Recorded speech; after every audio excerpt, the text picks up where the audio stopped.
That was the supposed last, best, and final offer, and they gave that to the machinists on Tuesday or Wednesday and said they had to take it or leave it by Friday, 48 hours later.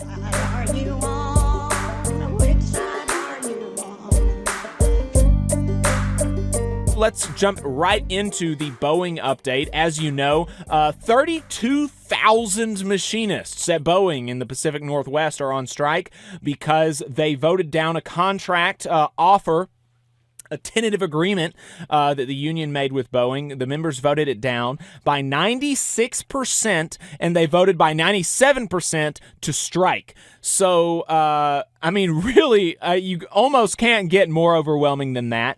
The offer was 25% pay increase over 4 years, but they took out the annual bonuses that were between 3 and 6%. So the actual raises, according to the workers, were really more like 6 to 12% over 4 years when you account for the fact that the bonuses were taken out. So obviously that was not acceptable to the 32,000 Boeing machinists, and so they voted it down. They have now been on strike for about 2 weeks.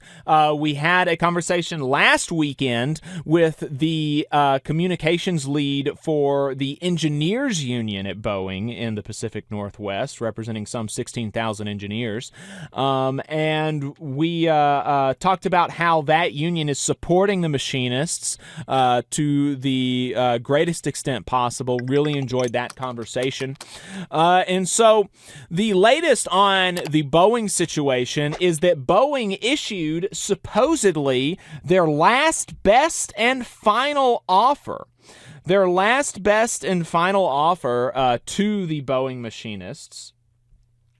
And it was a little bit better. They doubled the ratification bonus from $3,000 to $6,000. They increased the general wage increase to 30% from 25%. They also added back the annual bonuses, so it's a true 30% increase in pay.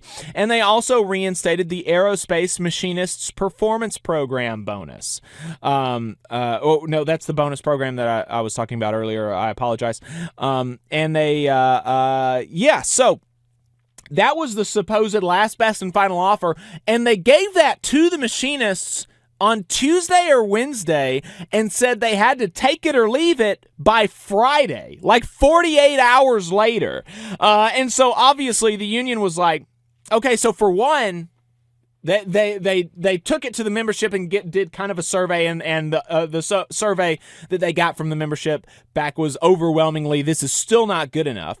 So for one, it was still not good enough. For two, the members and the union leadership felt like it was a slap in the face because they gave the last, best, and final offer through the press, not through the union's negotiating committee. They did not negotiate this offer. It was just put out there in the press. So the membership and the union leadership really feel like that was a slap in the face because they value the collective bargaining process and things like that. So that did not make the striking machinists happy. Hey, 5 seconds. Just wanted to say that this is only possible because of our donors. If you want to see more of this, then consider donating yourself at tvlr.fm/donate. And, it did not address the longstanding issues. It just simply was not enough. And also the idea that you're going to say take it or leave it by Friday, like 48, 72 hours later, was also something that was just actually logistically not possible, right? Think about having to organize a vote of 32,000 people in 48 hours. That's just really a difficult thing to do. And so it was not smart of Boeing to try to set that deadline and say this was the last, best, and final. Well, needless to say, it was not actually the last, best, and final offer. They extended the date to which they could agree to that contract, to that tentative offer, But when the union was very clear that, no, we're not even going to put this up for an official vote, we're not going to waste our time with it, our members don't accept it, Boeing is now at the table again. As of yesterday, they did begin negotiating with Boeing again with the help of a federal mediator. And so, obviously, it's not actually the last, best, and final offer because they're back at the negotiating table. So we will see what the union is able to bring back. I know that one of the demands of the membership was a 40% raise over 3 years, right? So a 30% raise over 4 years is just that's pretty far off, and a reinstatement of the pension. People are really upset about the fact that the pension was taken away.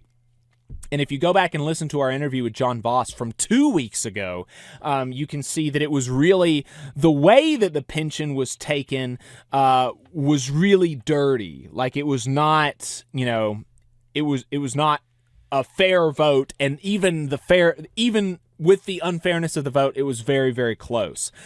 So people are not happy about that, and they're also, making sure to emphasize in their communications that, the idea of a 30% wage increase in 4 years, that's progress, but the media overlooks in a lot of their stories how it doesn't erase the fact that over the past decade, Machinists Union members at Boeing have only received an 8% wage increase over the last 10 years, right?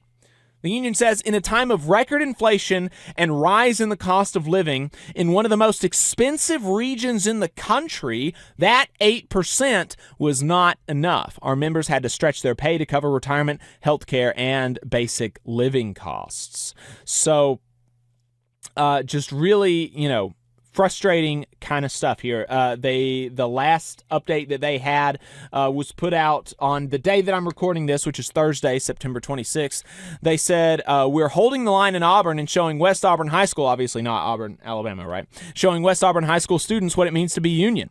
Tomorrow, your union negotiating committee in Boeing will resume mediated talks with the Federal Mediation and Conciliation Services. This is another vital opportunity for your union to address the issues that matter most to our members. As always, the IAM 751 doesn't bargain through the press. The only way to get our members back to work is through meaningful negotiations. Our strike represents more than just the fight of 751 members. It's about our families and our communities as well. We've been working for 10 years, establishing our leverage, building solidarity on the shop floor, and standing strong to fight for a better tomorrow. The company now has the chance to propose an agreement worthy of the workforce that powers its success. Stay resolute. Don't let anyone shake the bravery and unity you've shown the world. One day longer, one day stronger. That's what it takes in unity, your union negotiating committee. So there you go. That is the latest on the Boeing negotiations. They're back at the bargaining table with the company. The last, best, and final was not good enough for their members, and it's going to take more than that to get the machinists in the Pacific Northwest back to work. You just saw a clip from the Valley Labor Report. We are live every Saturday morning from 9:30 a.m. till 12:30 p.m. And we pride ourselves on keeping all of our content free to everybody so that we can talk to as many working folks as possible. If you support the work that we're doing, you think that it's important, you think that it's good, then consider making a monthly contribution to the project, and you can do that on our website, tvlr.fm. Which side are you on?